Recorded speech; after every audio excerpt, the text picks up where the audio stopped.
How to set a private DNS on Android phone. In this video, I'm going to show you how to do it, and if you find it useful, please leave a like and subscribe to the channel. Now the first step that you need to do is to open your phone settings. Then since this feature is on different location for different phones, you are just going to go to the search and search for DNS.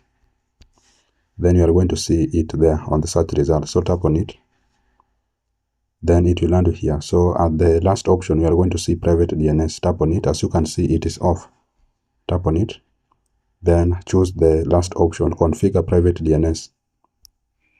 So here you can enter the host name that you want to configure. As you can see, I had already configured dns.adgar.com.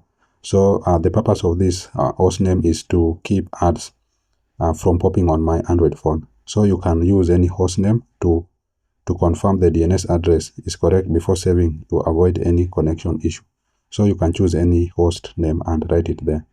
That's simply it, guys. That's how to set up private DNS on Android phone. I hope this was useful, and if it was, please consider leaving a like and subscribing to the channel. Thank you guys for watching, and see you in the next one.